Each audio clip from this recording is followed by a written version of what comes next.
नमस्कार दोस्तों, welcome two minds of UPSC. आज हम देख रहे हैं GS4 2025 का यूपीएससी सीएसई मेंस का एनालिसिस।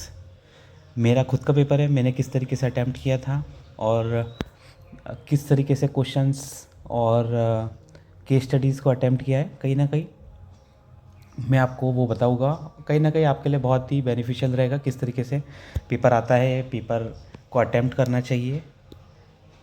ठीक है, ऐसे वीडियोस आपको कम ही देखने को मिलते हैं। रियल लाइफ एक्सपीरियंस और मेरा पहला अनुभव तो नहीं है मल्टीपल अनुभव है, तो ज़्यादा आपको लर्निंग यहाँ से देखने को मिलेगी। ठीक है, अब मैंने बहुत बार जीएस मतलब मेंस लिखे। पहली बार ही मेरा हुआ है कि जीएस पेपर 4 कंप्लीट हुआ है ऑन द टाइम। ठीक है, सबसे लेंदी पेपर आपको पता है GS4 का ही आता है, नहीं पता है तो पता होना चाहिए। सबसे लेंदी आता है, कॉम्प्लेक्स आता है, क्योंकि वहाँ पे हमें केस स्टडीज़ पढ़नी पड़ती है। लंबी लंबी केस स्टडीज़ रहती है, एक एक पेज की केस स्टडीज़। अभी आपको पता होगा तो समझ में आ जाएगा।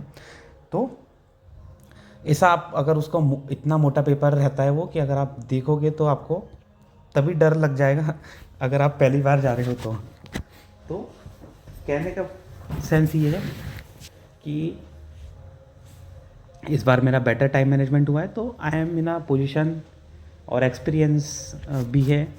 तो देयरफॉर आपको मेरी जो एक्सपीरियंस है, मेरे जो अप्रोच है, उससे सीखने की मेरे हिसाब से तो ज़रूरत है। Late us see. देखो क्या था, तो 13 क्वेश्चन मेरे 93 मिनट्स में हो गए थे लास्ट केस स्टडीज़ के लिए। 87 मिनट्स मेरे पास में बचे थे। लास्ट केस स्टडी 10 से 11 मिनट बचे थे। 15 सेकंड पहले यहाँ पे कहीं ना कहीं मेरा पेपर कंप्लीट हो गया। ब्लैक पेन मैंने यूज़ किया था, that is good luck bright. ठीक है, जस्ट लिखते गया बिना पीछे लिखे, देखा ही नहीं, आगे बढ़ते जाओ बस। स्टार्टेड विथ 1 2 3 4 5 6 7 8 और जैसा था सीक्वेंस में बढ़ते गए। आपने अगर मेरा पहले के पेपर के एनालिसिस देखे हो, GS 1 2 3 4 1 2 3, तो मैंने पहले 9th और 10th को अटैम्प्ट किया था। 9th 10th अगर आप देखोगे समझ में आ जाएगा, लेकिन यहाँ तो कंटिन्यू लिखते गए। ठीक है, और मैं लिखता हूँ तो ऐसा नहीं, मैं जैसे 2 पेज है तो यहाँ तो क्वेश्चन दिया हुआ है, तो ये तो लिखता ही हूँ, यहाँ पे नीचे तक भी लिखता हूँ, फिर यहाँ पे भी लिखता हूँ, फिर यहाँ तक के, मतलब ऐसा 2 के 2.5 पेज हो जाते हैं मेरे। यहाँ पे लाइन छोटी छोटी कर करके, मतलब हर लगभग 90% मेरे कंक्लूजन जो गए होंगे वो ऐसे ही गए हैं यहाँ पे। तो और अगर उसको आप कोई दूसरे टॉपर से करेंगे तो ये 2 पेज को वो 3 पेज में लेके चले जाएंगे। तो अब ये मतलब मेरा साथ में ये टाइम मैनेजमेंट वाला अप्रोच हमेशा गड़बड़ रही है कि कंटेंट ज़्यादा के चक्कर में मेरा पेपर छूट जाता था, लेकिन इस बार नहीं छूटा है। कंटेंट में कभी कोई कमी नहीं रही है मेरे साथ में। इशू बस टाइम मैनेजमेंट, पेपर कंप्लीशन का ही रहा है। Nonetheless late us C paper कैसा आता है। एक बार पहले आपको ब्रॉड दे देता हूँ। 250 मार्क्स का पेपर आता है, सभी को पता ही है। 3 आवर्स का हमारे पास में टाइम रहता है। यहाँ पे आपको कितने क्वेश्चंस देखने को मिल जाएंगे? 13 जो है 10 मार्कर के क्वेश्चंस रहते हैं और 6 जो है 20 मार्कर की केस स्टडीज़ रहती है। तो ये हो गया 130, ये हो गया 120। अब जनरली ऐसा है, केस स्टडीज़ को 15-15 मिनट देने की कोशिश रहती है। 15 × 6 ये हो गया 90। और शुरुआत के जो 13 क्वेश्चन है इनमें भी 90 मिनट हमारे पास में बचे, 90 मिनट्स। तो 90 में 13, तो आप डिवाइड कर लो। 7 मिनट्स आपके पास में रहते हैं। 7 × 13 कितने हो गए? 91। तो यहाँ पे 7 मिनट आपके पास में रह रहे हैं। मेरे कितने लगे? 93। तो उस हिसाब से मेरे 7 मिनट के अंदर एक क्वेश्चन लगभग हो ही गया है। तो बहुत अच्छा पॉइंट ये मेरे हिसाब से है, क्योंकि अगर मेरे आप देखोगे तो मेरे को जो है उसके अंदर बहुत समय दूसरे सब्जेक्ट में GS 1 2 3 में थोड़ा रिलेटिवली ज़्यादा समय लगा था। अब इसमें क्या है, इसमें जो है हाथ चलता है तो वो चलते ही जाता है। उसमें क्या अलग अलग टॉपिक पे सोचना पड़ता है। एथिक्स में रिलेटिवली बेटर इस बार मेरा परफॉर्मेंस हुआ है। तो एक बार आपको बता देता हूँ, सेक्शन ए जो मैंने आपको बता ही दिया 130 मार्क्स का है। टोटल क्वेश्चंस कितने आए इसके अंदर? अब ये 1A 1B दिया जाता है। ठीक है, वैसी कोई उसमें वो नहीं है। 1 2 3 4 5 6 7 8 9 10 11 12 13 तो ये हमारे पास में क्या होगा, 13 क्वेश्चन हो गए 10 मार्कर। देन ये केस स्टडीज़ है, ये देखिए पहले हिंदी में दिए फिर इंग्लिश में। अब ये हिंदी इंग्लिश बड़ी बड़ी केस स्टडीज़ है, हर बार ऐसी ही आती है। ये देखो पूरा पेज ही उसने केस स्टडीज़ से भर दिया। ये नेक्स्ट वापस से पूरा की पूरा भर दिया, ये वापस से पूरा की पूरा भर दिया। अब इतनी बड़ी बड़ी केस स्टडीज़ है, तो आप सोचिए कि पढ़ना, फिर उसको समझना, फिर उसमें से क्वेश्चंस निकालना, मतलब कंटेंट निकालना, आपका दिमाग में सोचना, फिर जो पूछा उसके हिसाब से अलाइन करना, क्या क्या अप्रोच हो सकती है उसको देखना, फिर उसको अलग तरीके से एनालाइज करना फ्रॉम वेरियस स्कॉलर्स पर्सपेक्टिव। तो हल्का फुल्का नहीं ये सब्जेक्ट, हल्का फुल्का अगर आपको तब लगेगा जब आप पढ़ोगे। पढ़ना में आपको ऐसा नहीं है, ये जो बड़ी बड़ी बुक्स है वो कुछ भी मत उठाओ, ठीक है। ये कोई सीधी बात बोलो, कोई दम वाली बातें नहीं है इसमें। आपको कॉन्सेप्ट को समझने की ज़रूरत है। Integrity, why integrity is important, integrity होता क्या है, फिर उसका इंपॉर्टेंस क्या है पब्लिक लाइफ में, प्राइवेट लाइफ में। ऑनेस्टी है तो ऑनेस्टी क्या है, ऑनेस्टी इंटीग्रिटी से किस तरीके से रिलेट कर रही है, ऑनेस्टी से समाज में क्या बदलाव आएगा, इंटीग्रिटी से क्या आएगा, अकाउंटेबिलिटी क्या होती है, अकाउंटेबिलिटी सोशल लेवल पे, इंडिविजुअल लेवल पे, नेशनल लेवल पे किस तरीके से कर सकते हैं, मॉनिटरिंग किस तरीके से, अकाउंटेबिलिटी के साथ में, अकाउंटेबिलिटी के साथ में ट्रांसपेरेंसी किस तरीके से आता है, गुड गवर्नेंस क्या है, क्रेप्ट्री मॉडल क्या है, फिर Nolan principle, ethical governance, competency, mission Karmayogi. जब तक ये मज़ा नहीं आएगा, आपका बेसिक नहीं होगा तो मुश्किल है थोड़ा सा तो नहीं, ज़्यादा ही मुश्किल है।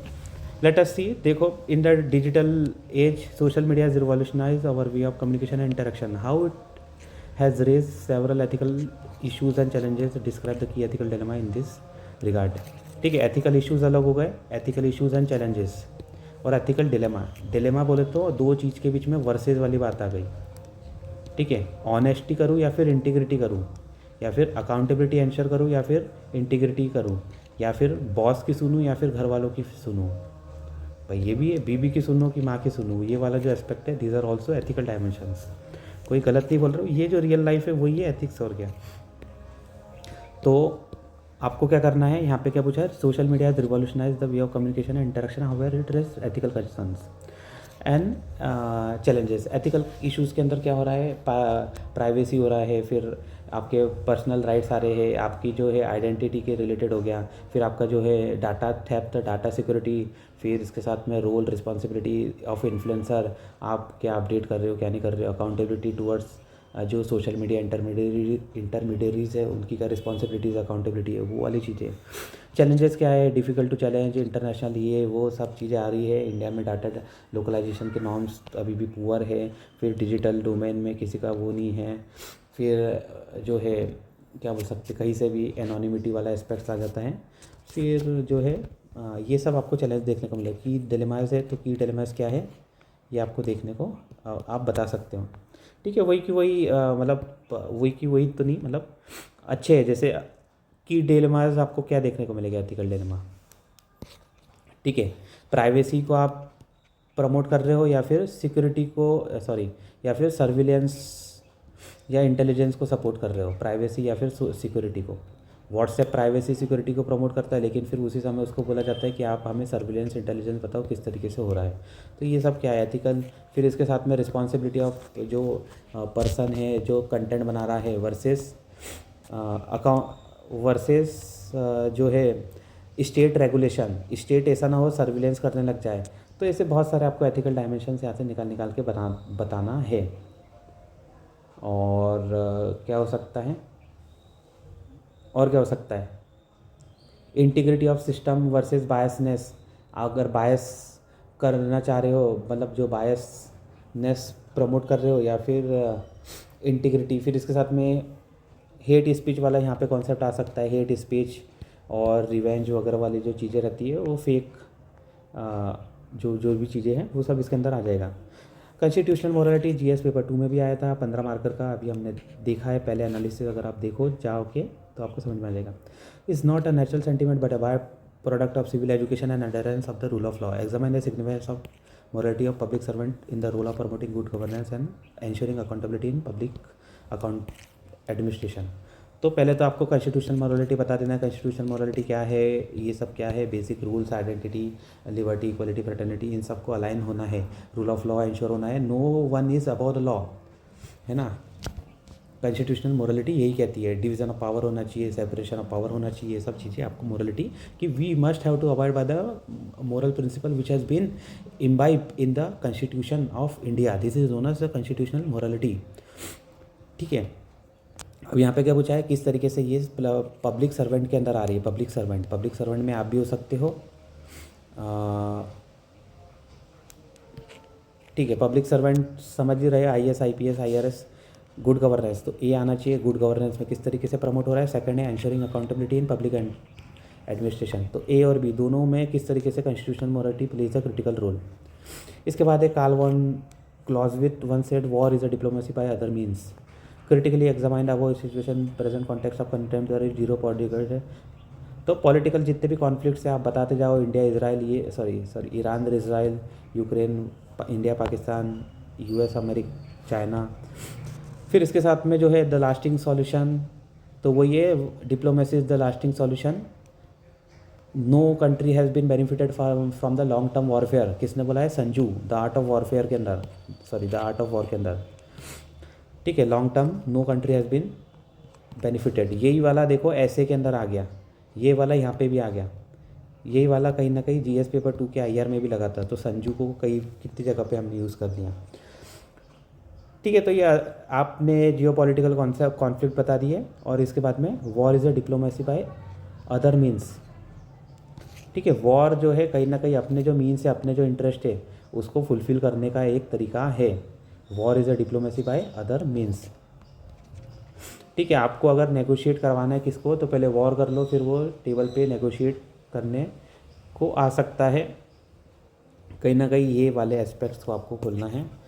नेक्स्ट है सेकंड का B, keeping the national security in mind, examine the ethical dilemmas related to the controversies over environment clearance of development project in ecological sensitive border areas in the country. Ecologically sensitive border areas के अंदर आप देखोगे Chardham highway की बात हो रही है, Chardham highway, फिर वो जो है ब्रह्मांग, उदयांग की वाली जो स्कीम्स कहाँ पे चल रही है, अरुणाचल प्रदेश के अंदर by BRO, border road organisation. तो ये जब जितने भी उसके एनवायरमेंट क्लियरेंस, तो अकॉर्डिंग टू एनवायरमेंट क्लियरेंस कौन देता है, national board for wildlife. ये कितने दे देते हैं, 99.8% केसेस में इन्होंने सिक्योरिटी क्लियरेंस दे दिया है, एनवायरमेंट क्लियरेंस। तो एनवायरमेंट क्लियरेंस कौन है, national board for wild life. Head कौन है, PM। तो इसको देखो, इतने सारे को ये कैग की रिपोर्ट ने हाईलाइट किया कि इतने सारों को ये दे रहे हैं, तो गड़बड़ तो होगी। रियल डाटा है, हवा की बातें नहीं हो रही है, हालांकि 4-5 साल पुराना डाटा है। ऑल्दो तो ये एनवायरमेंट क्लियरेंस के कंट्रोवर्सी हो रही है, कहाँ पे हुई थी, चारधाम हाईवे आपको देखने को मिल रहा है। फिर इसके साथ में वेस्टर्न घाट्स के अंदर भी आप देखोगे, वेस्टर्न घाट में आप बोलोगे कि यहाँ पे कौन सा बॉर्डर आ जा रहा है, तो मैरीटाइम बॉर्डर आ जाता है वेस्टर्न घाट में। ठीक है, तो आप लिख सकते हो। एथिकल डिलेमास वही है कि भाई सेफ्टी, सिक्योरिटी, इंटीग्रिटी, फिर इसके साथ में रिस्पॉन्सिबिलिटी, अकाउंटेबिलिटी, कहीं ना कहीं कंट्रोवर्सीज ओवर एनवायरमेंट क्लियरेंस। तो जो ऑफिसर है वो किसको प्रायोरिटी दे रहा है, नेशनलिज्म वाली फीलिंग को दे रहा है, या फिर डियोंटोलॉजिकल ड्यूटी बेस्ड एथिक्स क्या है उसकी। फिर और क्या हो सकता है, यूटिलिटेरियन प्रिंसिपल, कि किसको आप यूटिलिटी ज़्यादा मान रहे हो, क्या आप प्रोजेक्ट को मान रहे हो, या फिर आप डेवलपमेंट को मान रहे हो, या फिर नेचर को मान रहे हो। लॉन्ग टर्म सस्टेनेबल सॉल्यूशंस की बात होनी चाहिए। Sustainability is also part of ethical concerns. Ethical dilemmas बोले तो वर्सेस आना चाहिए यहाँ पे, एनवायरमेंट वर्सेस डेवलपमेंट। ठीक है, रिस्पॉन्सिबिलिटीज़ टूवर्ड्स नेचर, या फिर वर्सेस या फिर क्या बोलते हैं, connectivity. Responsibility towards nature versus connectivity. ऐसे आप बहुत सारे डिलेमास बना सकते हो। नेक्स्ट हो गया, इसके बाद में आपको एक ग्रेट थिंकर्स के आपको 3 दिए हुए, इनको आपको देखना है। Those who in trouble untroubled are will trouble itself. Those who in trouble untroubled are will trouble itself. Thiruvalluvar कहते हैं, तिरुकुलर बुक का नाम है, तिरुकुलर, कि अगर आप अनट्रबल सिचुएशन में भी ट्रबल के अंदर भी अगर आप अनट्रबल रहोगे तो ट्रबल ही ट्रबल हो जाएगा। ठीक है, फियर, तू डर से मत डर। ऋतिक रोशन ने एक बार कुछ आया था, डर से मत डर। तो वैसी वाली बात है, ट्रबल से ही ट्रबल खुद ही ट्रबल में चला जाएगा। तो इसके लिए इसको क्या बोलते हैं, masters of the minds have been the masters of the masters of the worlds have been the masters of the masters of their mind. किसने बोला, सेनेका ने। सेनेका कौन, स्टोइक। तो कहीं ना कहीं यहाँ पे अनट्रबल्ड, ये सब ट्रबल वाली बात कर लो। वन शुड बी द, अगर आप अपने माइंडसेट को कंट्रोल कर सकते हो, one should be the government of his और हर माइंडसेट। किसने बोला है, मार्कस ऑरेलियस ने। तो ये कोट को ही आप कोट से ही, नए कोट से स्टार्ट कर सकते हैं। फिर इसके बाद में बता दो एग्जांपल यूज़ करके, जैसे आप पर्सनल लाइफ में एग्जांपल यूज़ कर लो, फिर पर्सनालिटी का यूज़ कर लो, गांधी जी, ये सब पब्लिक सर्वेंट का एग्जांपल यूज़ कर लो। ठीक है, जैसे अनट्रबल में भी अनट्रबल थी। फॉर एग्जांपल कौन थी, जैसे आईपीएस हमारी थी किरण बेदी थी, उनको कहाँ पे पोस्ट कर दिया गया था, उनको पोस्ट किया था जेल रिफॉर्म के लिए। कौन सा जेल, दिल्ली वाला, हाँ भूल रहा हूँ नाम, वहाँ पे लिख दिया था एग्ज़ाम पे, अभी भूल गया देखो। हाँ, तिहाड़ जेल। तिहाड़ जेल को भाई ट्रबल सबसे बड़ा उस समय का ट्रबल हुआ करता था, तिहाड़ जेल। तो उन्होंने क्या किया, ट्रबल को परेशान कर दिया, तिहाड़ जेल के अंदर रिफॉर्म लेके आ गए। तो these are the public servants which have played a critical role. ऐसे आप कोई भी एग्जांपल लिख सकते हो, कनेक्ट कर सकते हो। ठीक है, तो ये सब आपको पहले तो एनालिसिस करना पड़ेगा कि ट्रबल भी ट्रबल हो जाता है, क्योंकि अगर आप जो है क्या है, ट्रबल का सामना करते हो, आप अपने आप को रेजिलियंस शो करते हो, कौन कौन सी वैल्यूज़ आ रही है, परसिस्टेंस, रेजिलियंस, कंटिन्यूटी, आपका जो माइंडसेट है उसको बोलते हैं टेम्परेंस को रेगुलेट करना। टेम्परेंस कौन है, तो प्लेटो ने 4 वर्च्यू बताई है, कार्डिनल वर्च्यू, उसमें से टेम्परेंस है। आप अपने आप को रेगुलेट कर रहे हैं, अपने टेम्पर को रेगुलेट कर रहे हैं। तो यही तो है सब चीज़ें, है ना। It is not the external environment that affects you, it is your mindset that make it happen. तो ये कौन है, सेनेका वगैरह। तो लिखो ये सब चीज़ें। The greatest discovery of my generation that human being can alter his life by altering his attitude.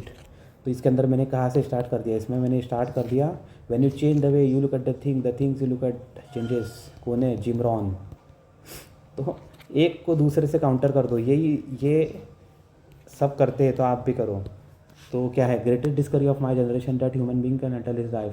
Human being is the creator of himself, है ना। He has the potential to change his life, he can take actions. ये सब चीज़ें हो रही है यहाँ पे। अगर आपको कोई बड़ा पर्सनालिटी लाना है तो फिर नीचे लेके आ जाओ। नीचे शायद मैंने लाया भी होगा। नीचे क्या है, हाँ लाया है। नीचे क्या बात करता है, उबरमैन्स कॉन्सेप्ट की बात करता है। उबरमैन्स बोले तो सुपर ह्यूमन या फिर सुपरमैन। अब मैन उन्होंने यूज़ किया था, आप सुपर ह्यूमन भी यूज़ कर सकते हैं। तो सुपर ह्यूमन बोले तो क्या है कि जो अपने आइडेंटिटी खुद क्रिएट करता है, सेल्फ आइडेंटिटी क्रिएट करता है, rather than dependent on being part of rate race और that culture. He generally tried to create his own identity, his own self. ये नीचे ने बोला है, उपनिषद भी यही बोलता है, एटीट्यूड इज द सुप्रीम। इसके साथ में और जो भी आप पर्सनैलिटी का बता सकते हो कि how Nelson Mandela has played a critical role, या फिर how the attitude of Nelson Mandela has help him in altering his life. How Gandhi ji का एटीट्यूड जो था, strong adherence towards the non violence and truth force, किस तरीके से it has played a critical role. Public servant में किस तरीके से ले सकते हो, ई श्रीधरन का जो था परसिवरेंस, किस तरीके से उन्होंने ट्रांसफॉर्मेशन लेके आ गया। जी खेमखा जी। तो लिखो, the strength of society is not in laws but in morality of the people, हैं। It is not in every aspect of life there is nothing more important than ethics. कौन ने बोला है, पॉल एंडरसन, नहीं sorry ठीक है, अभी नाम याद नहीं आया। तो ये लिख दो वहीं की वहीं, फिर इसके बाद में एक्सप्लेन करो। The strength of society not in laws but in morality. ठीक है, लॉज क्या है, laws are as good as its implementer. किसने बोला है, बी आर अम्बेडकर जी ने बोला है। लॉज उतने ही अच्छे हैं जितने उसके लोग। अगर लोग ही बुरे हैं तो कितने से अच्छे से अच्छे लॉ को भी वो ख़राब कर देंगे, उसमें भी लूप होल्स निकाल देंगे। तो we should work on the morality of people. इसी को आप देखोगे मिशन कर्मयोगी भी यही कर रहा है। I got capacity building, capability building, competency development. Sorry competency तो यहाँ पे नहीं आएगा। मोरलिटी बोले तो मोरल प्रिंसिपल, एथिकल प्रिंसिपल की बात हो रही है, नोबल प्रिंसिपल को प्रमोट करने की बातें हो रही है। इसके साथ में जो है एथिकल ट्रेनिंग, एथिकल इंस्टीट्यूशन को एक्सपांड करने की बातचीत हो रही है। These are all the aspects which Swami Vivekananda want to convey via this quote. Public में बता दो किस तरीके से आप मोरलिटी और को ये समझते हो, फिर आप पर्सनैलिटी का बता दो, इसके साथ में पब्लिक सर्वेंट हमने देख ही लिया है। For any kind of social reengineering by successful implementing welfare scheme the civil servant must use reason and critical thinking in an ethical framework. For any kind of social re-engineering by successful implementing welfare schemes, a civil servant must use reason and critical thinking in an ethical framework। ठीक है, आपको reason भी use करना है and critical thinking भी, but ethical होना चाहिए। क्या है, सबसे ऊपर क्या होना चाहिए, कुछ भी यूज़ करो आप, उसके ऊपर क्या होना चाहिए, एथिक्स होना चाहिए। ठीक है, तो रीज़न के ऊपर क्या होना चाहिए, एथिक्स। अगर रीज़न रहेगा, एथिक्स नहीं रहेगा तो फिर गलत हो सकता है काम। Justify your examples statement with example, फिर दे दो। अब तो रीज़न और एथिक्स की बात हो रही है तो आप कहीं ना कहीं इसको बहुत अच्छे से किया जा सकता है। और सिविल सर्वेंट्स की बात करिए तो लिखो फिर तो आप तो रीज़न किस तरीके से, रीज़न बोले तो क्या हो रहा है, रीज़न बोले तो प्रूडेंस का यूज़ हो रहा है, रीजनिंग का, क्रिटिकल एनालिसिस का यूज़ कर रहे हो आप। तो आप बता दो पहले कि जब आप यूज़ करते हो रीज़न विदाउट एथिकल फ्रेमवर्क, फिर उसके बाद में how ethical framework can enrich the reason. तो इस तरीके से कहीं ना कहीं हो सकता है। What are the major teachings of Mahavira, तो पार्ट टीचिंग थी, फिर उसके बाद में KFC थी। KFC बोले तो right faith, right knowledge, right conduct. 5 बोले तो अस्तेय, अपरिग्रह, फिर ब्रह्मचार्य, और फिर ऐसा कोई इस तरीके से 5 आपको देखने को मिल जाएगी। Explain the relevance in the contemporary world. ठीक है, मेरे को 4 याद आई थी, कोई बात नहीं, 4 तो 4। ठीक है, KFC तो याद था, तो 4 और 5 6 7 हो गई मेरी टोटल वैल्यूज़। ठीक है, और इसके साथ में था नॉन वायलेंस वाला। Explain the relevance in the contemporary world, तो भाई सबको पता है कंटेम्प्रेरी वर्ल्ड में इसकी क्या रिलेवेंस है, दे दो बत्ती फिर तो।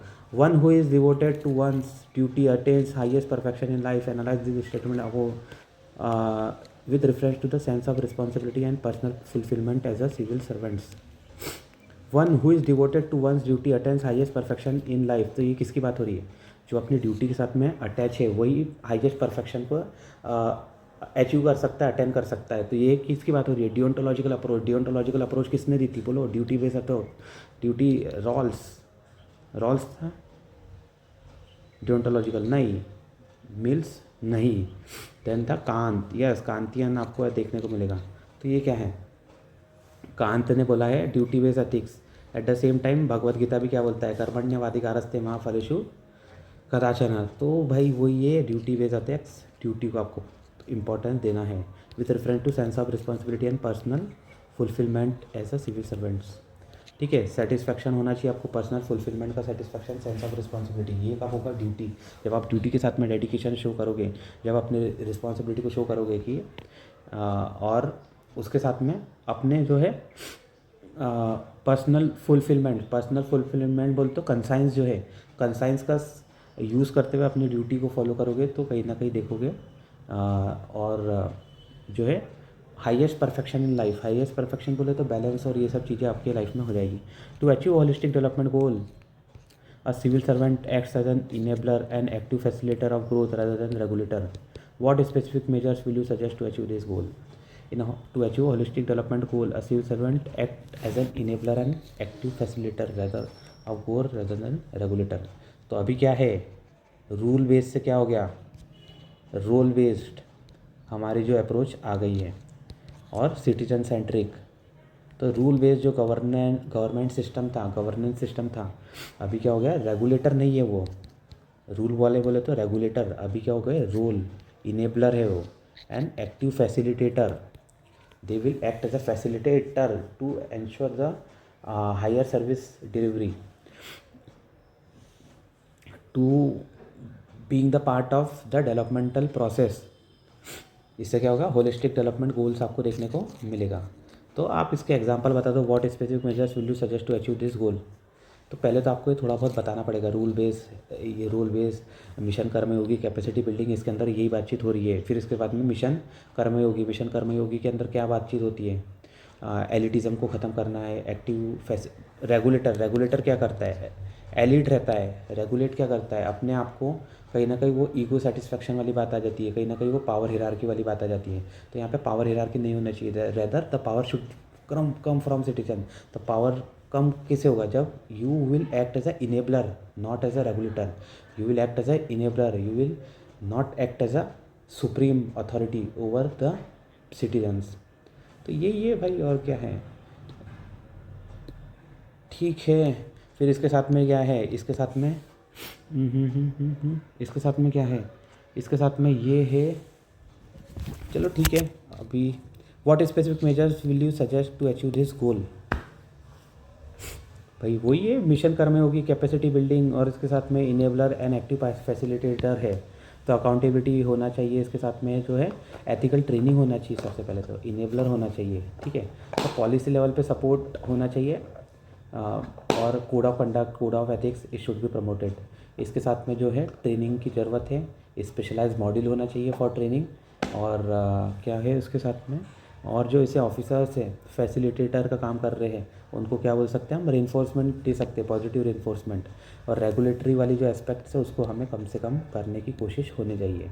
तो ये कब होगा, ये जब होगा जब सिविल सर्वेंट जो है दे वुड बी क्या बोल सकते हैं, हाँ, they have high integrity, they follow knowledge principle in their life, integrity, honesty, objectivity, dedication, ठीक है। तो ये सब लेके आओगे तो मज़ा आएगा। It is said that for an ethical work culture there must be a code of ethics in place of every organization to ensure value based and compliance based work culture. What suitable measures would you adopt in your workplace? ठीक है, code of ethics लाने की बात हो रही है, तो पहले तो आपको पहला वाला स्टेटमेंट, ऐसा नहीं है, देखो क्वेश्चन पूछा सेकंड वाले में, लेकिन ऐसा नहीं है पहले वाला उन्होंने हवा में दे दिया, पहला वाला दिया उसने, तो कुछ ना कुछ आपको बताना पड़ेगा। तो पहले वाले को बताओ कि कोड ऑफ एथिक्स का रोल क्या है, how code of ethics plays a critical role in ethical training of an institution, how they provide the ethical framework and ethical principle which should be followed in the particular organisation और particular department. अब आना है to ensure value based and compliance based work culture, what suitable measures would you adopt. तो आप क्या करोगे, ठीक है, तो भाई बताओ, फिर ये आपके ऊपर मैं भी छोड़ दे रहा हूँ, अभी आप क्या करोगे सोचो, ठीक है। नेक्स्ट है, अरे भाई देखो ये 6 लाइन का, अगर इसको आप लिखोगे तो अपने आप में ही आपका आधा पेज, सॉरी एक पेज, ये 2 का 1 पेज तो यही भर जाएगा, अगर आप इसको अपनी भाषा में लिखोगे या टॉपर कोई लिखेगा तो। India is an emerging economic power in the world as a recently sequenced fourth largest in the world as per IMF. However, it has been observed that in sub-sector allocated fund remains underutilization or misutilized. What specific measures would you recommend for ensuring accountability in this regard to stop leakages and gaining the status of third largest economy in the world in the near future? बहुत अच्छा question, बेहतरीन बना दिया इन्होंने तो, ठीक है। अब क्या हो रहा है यहाँ पे, IMF की पोजीशन 4th बता दी उनने इंडिया की, तो यहाँ पे कितना हो गया, 4.15 या 4.2 ट्रिलियन के आसपास हमारी इकोनॉमी हो गई, surpassing Japan and below the US, China and Germany, ठीक है। इतना आपने लिख दिया, तो ये पहला पार्ट को एड्रेस कर दिया कि हाँ भाई पता है मेरे को। However, it has been observed that allocated fund remain underutilization and mid-utilization. तो आप लिखो अंडर यूटिलाइजेशन क्यों हो रहा है, बिकॉज प्रॉपर प्लानिंग नहीं है। इसके बाद में डिपार्टमेंटल ही सब वो नहीं है, फिर डिपार्टमेंटल जो है खुद इनिशिएटिव प्रोएक्टिव अप्रोच नहीं लेना पाता है। Proactive approach is the need of the hour, proactive approach नहीं ले पाते, अकाउंटेबिलिटी उनके ऊपर नहीं है, उनकी रिस्पॉन्सिबिलिटी इंश्योर करने वाली कोई फ्रेमवर्क नहीं है। फॉर एग्जांपल बताऊँ, फॉर एग्जांपल है पोषण, लिख के आया था ये मैंने, जब क्या बोलते गवर्नेंस पढ़ाया था तो उसके अंदर बताया था किस तरीके से पैसा ही यूटिलाइज़ नहीं हो पा रहा है। ये कहाँ से देखा था मैंने, PRS लेजिस्लेटिव के जो वो इंडिविजुअल मिनिस्ट्री के वो सब निकालते हैं, तो उसके अंदर से ये दिखेगा। पोषण अभियान के अंदर 200 करोड़, सॉरी, हाँ 100-200 करोड़ के आसपास पेंडिंग है। इसके साथ में वो एक आया था 2000 निर्भया फंड का तो पैसा यूटिलाइज ही नहीं करते, वो क्या करते पता नहीं। इसके साथ है CAMPA fund, compensatory afforestation, 40,000 crore, कितने 40,000 करोड़ रुपये इसके अंदर आज भी पेंडिंग है। इसका कर नहीं पा रहे, वो यूटिलाइज नहीं कर पा रहे। अंडर यूटिलाइजेशन ये हो गया, मिस यूटिलाइजेशन क्या हुआ, मिसफिसेंस।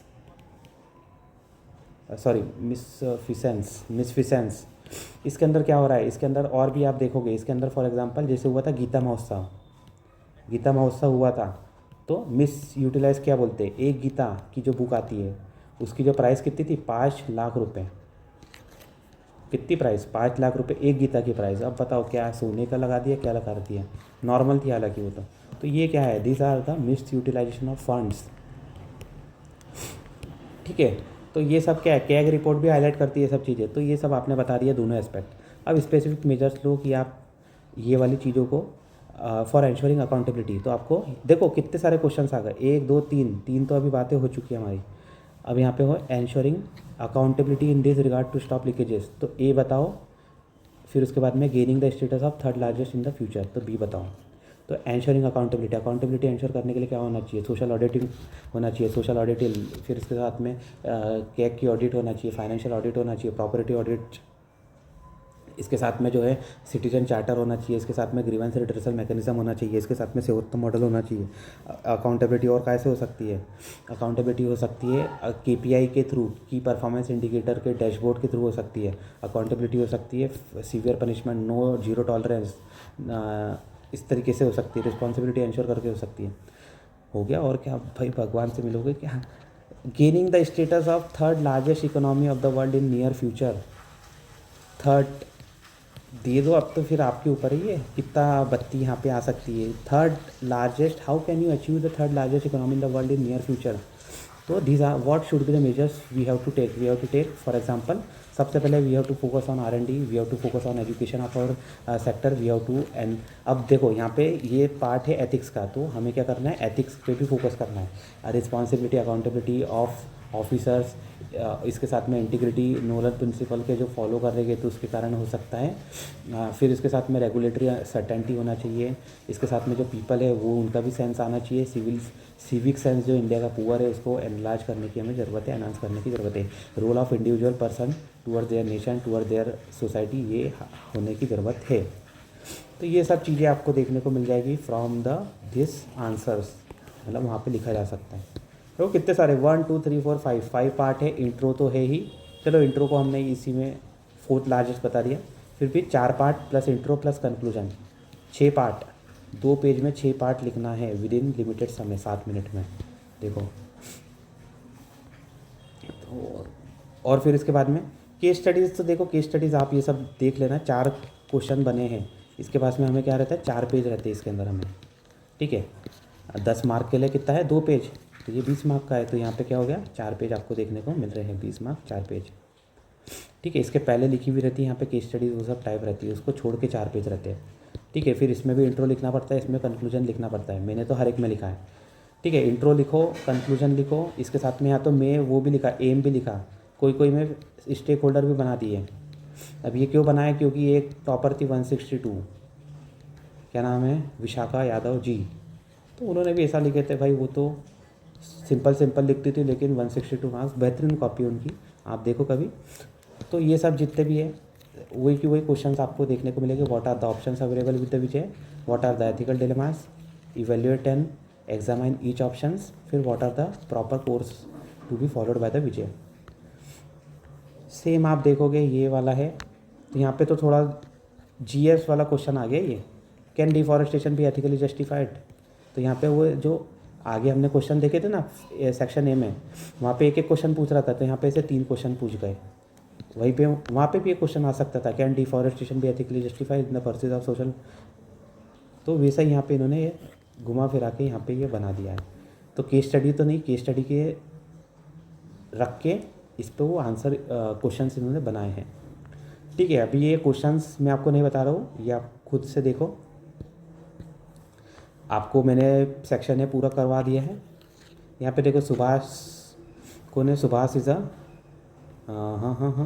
सुभाष इज़ सेक्रेटरी PWD, आपको PWD का सेक्रेटरी बना दिया, ISO। आप बताओ एथिकल इश्यूज़ क्या क्या आ रहे हैं यहाँ पे, critically examine the options available with Subhash, most appropriate क्या है, तो वही है क्या है, क्या समस्या है, आप होते तो क्या करते, क्या कोर्स हो सकता था, आप क्या आंसर लेते हैं।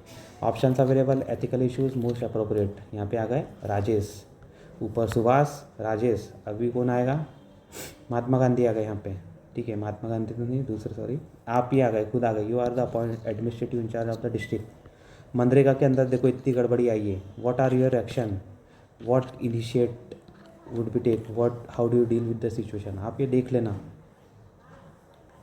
फिर यहाँ पे वापस से आ गए, अशोक आ गए, अब अशोक आ गए, गांधी जी आ गए, आप भी आ गए, सुभाष आ गया, राजेश आ गया, सब आ गए। तो what are the options available with Ashok to cope with the situation, तो यहाँ पे देखो इसके अंदर क्या लिखा था, जैसे 10 मिनट्स ही है मेरे पास, तो ये 4 हो गया। तो इंट्रो तो हो गया, यहाँ पे कंक्लूजन बाद में आएगा वैसे। तो इंट्रो हो गया, फिर यहाँ पे लिखता था मैं एम, मतलब हर एक में लिखा ही है लगभग 4-5 में तो लिखा ही है एम। तो यहाँ पे क्या है, just individual by John Rawls. Rawls ने क्या बोला, जस्ट इंडिविजुअल की बात बोली थी कि जब जस्ट इंडिविजुअल रहेगा तो जस्ट सोसाइटी बनेगी, जस्ट इंस्टीट्यूशन बनेगा। कहाँ से, जस्ट इंडिविजुअल से। तो हमें क्या करना है, हमारा यहाँ पे एम है जस्ट इंडिविजुअल। वैसे ही अलग अलग में अलग अलग चीज़ें लिखी हैं, ऐसी 8-10 चीज़ें हैं मेरे पास। आप अगर जो अभी एथिक्स जिन्हें पढ़ाया है मैंने कहीं ना कहीं उन्हें बताई है, एक प्लेटफॉर्म पे मैं पढ़ाता हूँ, पेड है, ठीक है। तो ये एम हो गया। फिर इसके साथ में स्टेक होल्डर्स अगर लिखना चाहो तो वहाँ पे टाइम के ऊपर है, फिर भी लिखो दो। ऐसा होता है सब चीज़ें तो सब लिख रहे हैं लेकिन आप एडिशनल लिख देते हो तो सामने वाले को देना ही पड़ता है कुछ ना कुछ मार्क्स। तो ये ऑप्शन यहाँ पे, फिर ऑप्शंस बता दो। पहले एथिकल डिलेमास बता सकते हो, लीगल डिलेमास बता दो, ठीक है। जितना पूछा है उतना बता दो, एथिकल भी पूछा है लीगल भी पूछा है तो दोनों बताना पड़ेगा हमें, अशोक के द्वारा क्या क्या हो रहा है। फिर ऑप्शंस अवेलेबल बताना पड़ेगा, ऑप्शंस कौन सा अप्रोप्रिएट है ये बताना पड़ेगा। तो ऐसा ज़रूरी नहीं है कि आप बी के पहले ए को ही लिखना है, आप बी को पहले लिख सकते हो। जैसे मैंने बी को लिख दिया था यहाँ पे एथिकल, क्योंकि पहले एथिकल हम पूरा एथिकल लीगल पूरा बता देते हैं, फिर उसके बाद में ऑप्शंस अवेलेबल, ऑप्शंस का इवैल्यूएशन, फिर यहाँ पे क्या करा था A N C continue combine करके, ऐसा वो भी लिखते थे सब टॉपर भी ऐसे लिखे, ए एन सी को कंबाइन, ऑप्शंस के merit demerit, options merit demerit, option merit demerit, यहाँ पे 2 2 2 2, यहाँ पे 3 1। फिर यहाँ पे क्या है जो लास्ट वाला थर्ड है, it is the best. Why, because फिर यहाँ पे दिए अपने डिओंटोलॉजिकल, यूटिलिटेरिज्म, गांधी जी के तलिस्मान, फिर आपने खुद का कुछ मॉडल बना दिया, कुछ आप अप्रोच बता दी। अप्रोच बताओ कि मैं ये लूँगा, क्यों लूँगा, because it aligns with the just individual model of Rawls, या फिर it aligns with the accountability principle has been proposed by Nolan ji committee. Then उसके बाद है ऐसा कुछ ना कुछ वैल्यूज़ आपके रिफ्लेक्ट होनी चाहिए। आप ये ले रहे हो डिसीजन, तो ये क्या कर रहा है, ये मेरा इमोशनल स्ट्रेंथ को बता रहा है, इमोशनल इंटेलिजेंस को बता रहा है। तो इस तरीके की बोल बच्चन आनी चाहिए आपको करते हुए, ठीक है। बोल बच्चन भले बोल रहा हूँ मैं, लेकिन ये आपको पढ़ना है एथिक्स, ठीक है। ये जितने सब्जेक्ट है ये सब सब्जेक्ट है, इन सब का पप्पा है, फादर है गवर्नेंस, और आप क्या करने वाले हो, सब गवर्नेंस में ही आने वाले हो, ठीक है। अब गवर्नेंस का भी जो सुपीरियर है वो है एथिकल गवर्नेंस, ठीक है। गवर्नेंस आपको बता रहा है, लेकिन आप जितना भी करोगे वो तो आपके दिमाग के ऊपर डिपेंड करता है ना। गवर्नेंस ने बता दी पॉलिसी ये इम्प्लीमेंटेशन ऐसा करना है, लेकिन जो रोल ऑफ पर्सन है, रोल ऑफ ऑफिसर है, रोल ऑफ स्टाफ है, उसका इंपॉर्टेंस है। Therefore ethical governance is the supreme, इसीलिए स्पेशल 250 मार्क का पेपर है ये। तो गवर्नेंस 50 मार्क का है। अल्टीमेटली आपका सबसे स्ट्रांग क्या होना चाहिए, गवर्नेंस और ethical governance, both are interlink with each other. मैंने एथिक्स भी पढ़ा दिया, गवर्नेंस भी पढ़ा दिया था बच्चों को, तो मेरा भी बहुत अच्छा हो गया था उससे। लेकिन उनका बच्चों का भी बहुत अच्छा हुआ है। जो है बहुत सारे एग्जाम्पल्स तो आपको कहीं ना कहीं बाय हार्ट हो जाते हैं, और अगर मेरी क्लास लोगे तो बाय हार्ट तो हो ही जाएंगे, ठीक है। और मैं आपको बाय हार्ट करवा के ही छोड़ दूँगा, ऐसा बाय हार्ट करा के ही छोड़ूंगा, इतनी बार बता दूंगा एक ही चीज़ को कि आपके दिमाग में वो बैठ जाएगी, ठीक है। पॉजिटिव्स क्या क्या है, तो स्टेप वाइज मैंने काम किया है, फुल पेजेस भर दिए हैं, क्वेश्चन पूरा अटैम्प्ट हो गए हैं। नेगेटिव तो इस तरीके से यहाँ पे नेगेटिव क्या हो सकता है, नेगेटिव हो सकता है फिगर्स की कमी, हालांकि फिगर्स भी डाले हैं मैंने, लेकिन ठीक है, लेट अस सी। इतना नेगेटिव तो यहाँ पे नहीं है। चांसेस ऑफ इम्प्रूवमेंट, तो चांसेस तो हमेशा ही रहते, there are better practices to best. क्या क्या की ज़रूरत है हमें, तो we have to focus on practice, practice and practice. We बोले तो आपकी बात कर रहा हूँ जो 26-27 की तैयारी कर रहे हैं। डाइवर्सिफिकेशन होना चाहिए आपके नॉलेज के अंदर। भाई ये जो है एथिक्स, एथिक्स हवा में नहीं है, ethics is related to governance. Governance किसका हो रहा है, सोसाइटी का हो रहा है। कैसे होगा, सोशल जस्टिस होगा इससे, अगर आप करोगे अच्छा जब गवर्नेंस, तो ठीक है। ये फिर एथिक्स से भी लिंक हो गया, सोशल जस्टिस का ही पार्ट है ethics, because justice approach Rawls की क्या है, just individual is also link to ethics. तो देखो कहाँ से कहाँ पहुँच गए। तो इसके साथ में फिर जो है, अगर गवर्नेंस पुअर रहेगा तो वहाँ से इंटरनल सिक्योरिटी के चैलेंजेस आ जाएंगे। अभी GS 3 के अंदर इंटरनल सिक्योरिटी ऑलरेडी डील कर चुके हैं अपन। तो कितना एक दूसरे से इंटरलिंक है, तो डाइवर्सिफाई आपकी अप्रोच होनी चाहिए।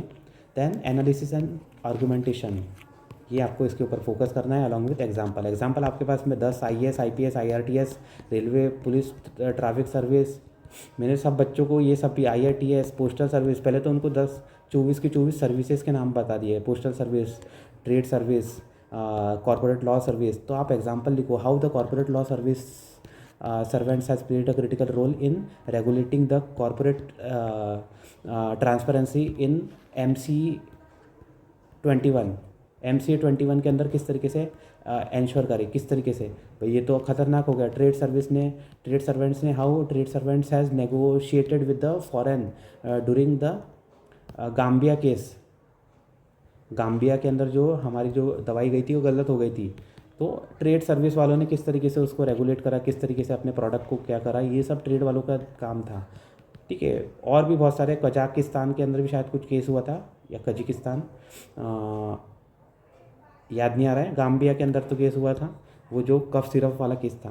तो ये तो बड़ी बातें हो गई, या फिर छोटी कर लो। ITS किस तरीके से रेगुलेट करती है trade mechanism between 2 countries, emotional regulation, उसके साथ में घर के साथ में ट्रेड के डिस्प्यूट्स आपको करना पड़ता है। Labour ministry, how labour law या फिर labour law officer can have to balance between the labours versus interest of labour versus companies, दोनों के बीच में नेगोशिएशन करना पड़ता है। तो वहाँ पे क्या होना चाहिए, EI की रोल की ज़रूरत पड़ती है। कभी आपने देखा लेबर लॉ ऑफिसर का रोल, एग्जाम्पल मतलब कहीं देखा है, एग्जाम्पल आपने किसी की कॉपी में देखा है, नहीं देखा है। तो यही तो है labour law, these are all part of executive. UPSC labour law की रिक्रूटमेंट करती है, corporate law, traffic law, IRC के डिफेंस अकाउंट सर्विस, IAAS, पॉन्डेक्स। तो इतने एग्जाम्पल आएंगे तो सामने वाला तो खुश हो जाएगा ना भाई। ठीक है, देख लो भाई, फ्यूचर प्लान, ये वाले सब्जेक्ट। एक्चुअली में फ्यूचर प्लान की जो बात कर रहा हूँ मैं, ये है। अब आपको जितनी अभी मैंने बातें बताई, मेंस में मुझे ऐसा लगता है कि कहीं ना कहीं मेंस के अंदर कमी आ रही है बच्चों के, क्योंकि कोई गाइडेंस नहीं है। ठीक है, जो गाइडेंस दे रहे हैं 2 लाख 1.5 लाख वाले दिल्ली के अंदर, वो पहली बात तो पढ़ाते नहीं है, सिर्फ वो फोकस करते हैं 5-6 सब्जेक्ट पे। पढ़ाते भी है कोई तो 2-3 सब्जेक्ट पढ़ाया और हवा में टालम टाली करते हैं, और जो रिक्वायरमेंट है वो कभी नहीं पढ़ा रहे हैं। ठीक है, बोल बच्चन IR ये वो कुछ ना कुछ गवर्नमेंट की खींचातानी करेंगे, जो काम है भाई वो बताओ। ठीक है, हमें राजा नहीं बनना, हमें सिविल सर्वेंट बनना है। तो राजा वाले ब्लॉग देख के, वीडियोस देख के दिमाग भ्रष्ट हो चुका है। तो सॉरी फॉर डैट, क्या बता रहा था मैं। तो ये जो है, तो इसीलिए मुझे लगता है मेंस के अंदर कहीं ना कहीं बच्चों की कमज़ोरी है, उनके पास में बेटर कुछ नहीं मिल पा रहा है।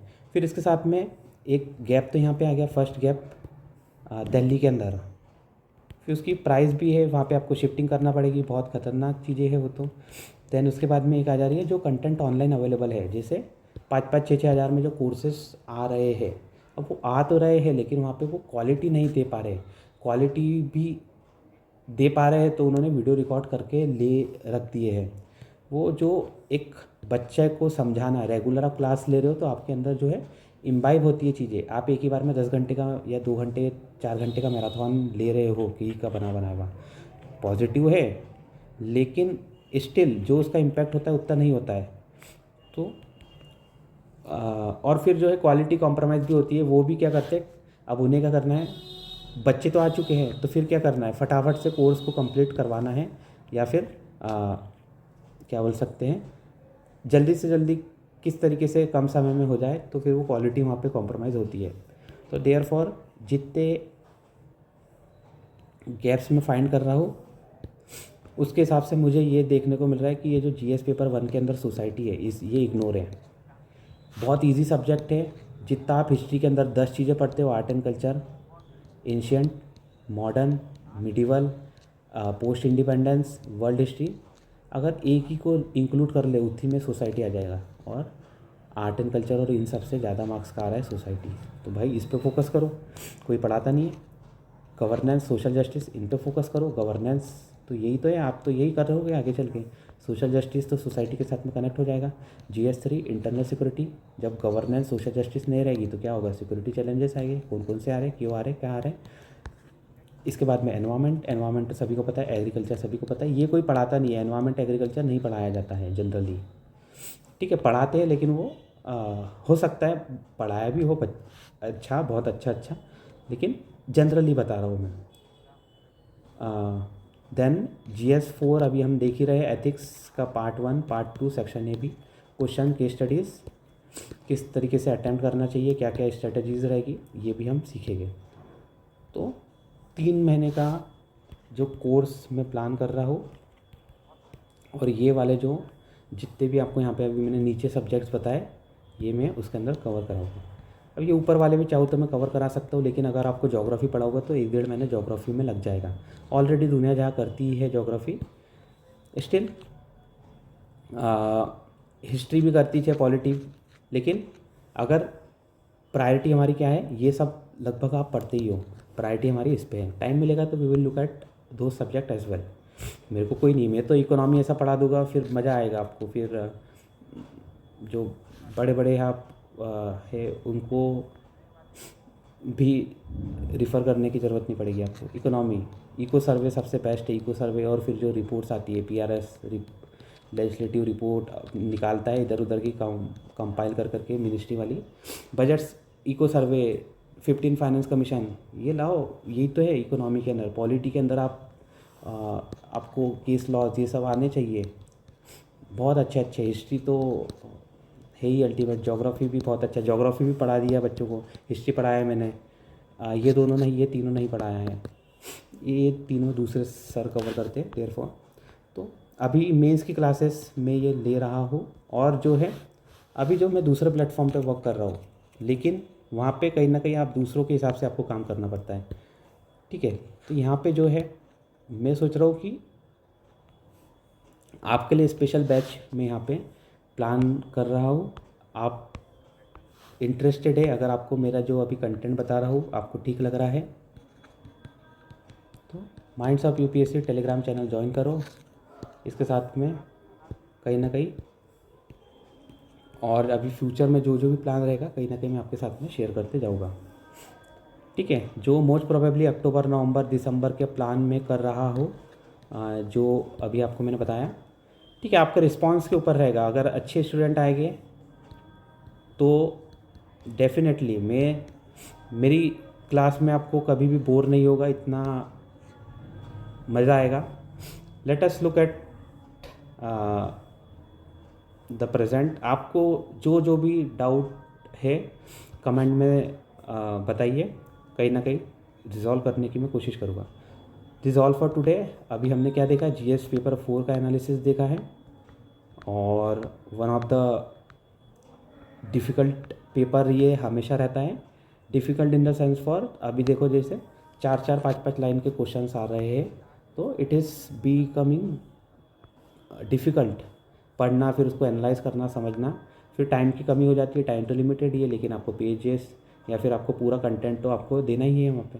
देयरफॉर क्या क्या हम यहाँ से सीख सकते हैं, हमने बहुत सारी चीज़ें देखी है, ठीक है।